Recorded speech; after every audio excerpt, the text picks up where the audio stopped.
Assalamualaikum warahmatullahi wabarakatuh. Video ini khusus saya dedikasikan pada semua pengajar yang tidak lelah untuk selalu belajar lebih baik dalam menghadirkan pembelajaran yang berkualitas, terutama saat melakukan pengajaran secara online. Ada satu kalimat yang masih kita ingat bersama, jika ada yang lebih cepat, kenapa harus memilih yang lambat? Kalimat tersebut juga akan relevan dengan penggunaan Google Classroom, terutama saat memberikan penugasan atau pada saat mengoreksi hasil pekerjaan para siswa. Terkadang ada beberapa fasilitas di Google Classroom yang hampir setiap hari kita lihat, tapi kita tidak memanfaatkan atau memaksimalkannya. Di video saya kali ini, akan mencoba sharing bagaimana kita bisa memberikan penugasan atau melakukan pengoreksian dengan lebih cepat dari yang biasanya kita lakukan. Seperti biasa, sebelum masuk ke pembahasan, kita kumpulkan semangat dulu.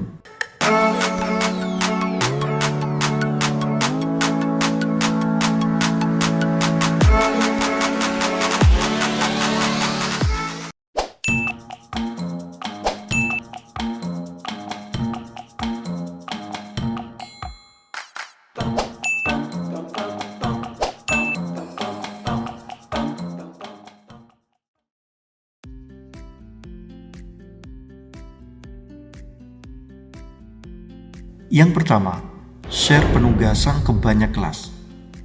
Pernahkah Bapak Ibu pengajar ketika mempunyai banyak kelas dan ingin membuat penugasan yang sama, maka yang dilakukan adalah membuat penugasan di setiap kelas. Mungkin cara itu akan membuat kita lebih lama selesainya.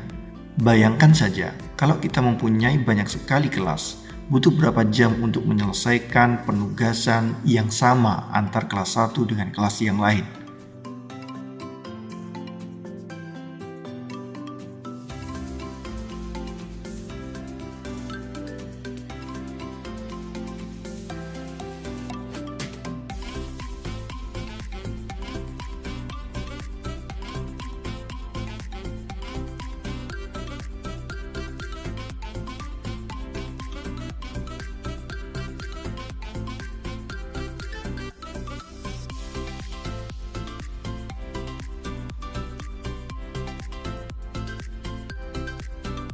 Yang kedua, memilih penugasan dari arsip. Materi atau penugasan antara tahun pelajaran sebelumnya dan tahun ajaran sekarang kemungkinan besar masih sama. File bahan ajar dan penugasan tahun ajaran kemarin masih bisa kita gunakan kembali di tahun ini, tanpa harus membuatnya lagi dari awal. Kita bisa menggunakan fasilitas arsip di Google Classroom, tapi memang syaratnya file di tahun kemarin sudah harus masuk ke arsip dan tidak dalam kondisi terhapus permanen. Mengambil penugasan tahun kemarin dari arsip menurut saya akan lebih cepat dilakukan ketimbang harus membuat dari awal. Tinggal nanti kita perbaiki bagian mana yang perlu kita benahi. Bagi Bapak Ibu yang masih bingung dengan cara mengarsip atau mengambil file, bisa tonton video saya sebelumnya. Yang ketiga, memanfaatkan fasilitas review. Pada saat kita mengajar di banyak kelas, dan semua kelas akan mempunyai banyak penugasan, kita sebagai pengajar biasanya akan terasa kesulitan untuk melihat penugasan yang sudah kita berikan. Kita harus memilah-milah mana penugasan, mana yang hanya sebatas materi. Dengan menggunakan fasilitas review, kita bisa langsung mengkelompokkan mana yang khusus penugasan dan itu bisa kita lakukan di hampir semua kelas. Jadi kita tidak harus membuka kelas masing-masing untuk mencari mana itu penugasan, mana itu materi.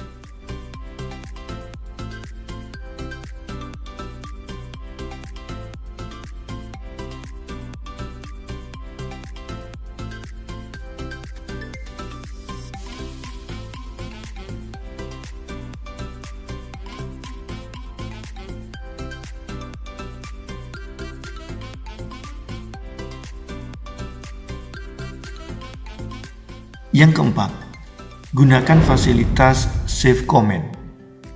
Dalam menilai pekerjaan siswa, terkadang kita perlu memberikan feedback ke para siswa.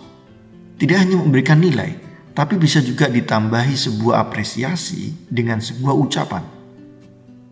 Jika kita menemukan penugasan siswa yang kurang pas, maka kita sebagai guru perlu memberikan arahan atau bagian mana yang dirasa kurang pas. Hal ini tidak harus kita lakukan berulang kali untuk setiap siswa.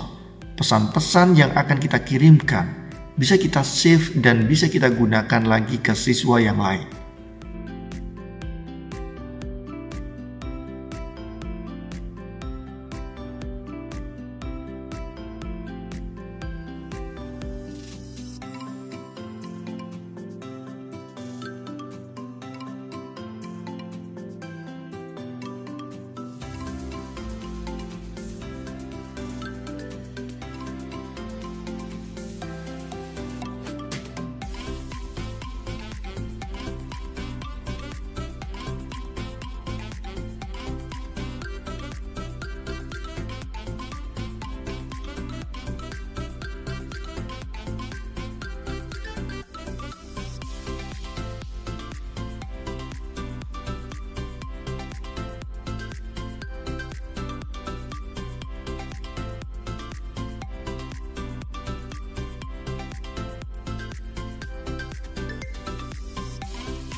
Yang kelima, rubrik. Memberikan penilaian yang objektif tidak subjektif itu akan menjadi hal penting saat kita mengoreksi. Meminimalisir kekeliruan saat mengoreksi bisa kita lakukan dengan fasilitas rubrik di Google Classroom. Rubrik akan memberikan pedoman bagi kita dalam mengoreksi. Kita bisa membuat satu rubrik saja atau bisa juga membuat banyak rubrik untuk acuan kita dalam mengoreksi pekerjaan siswa. Bagi Bapak Ibu yang masih bingung menggunakan rubrik, bisa melihat video saya sebelumnya.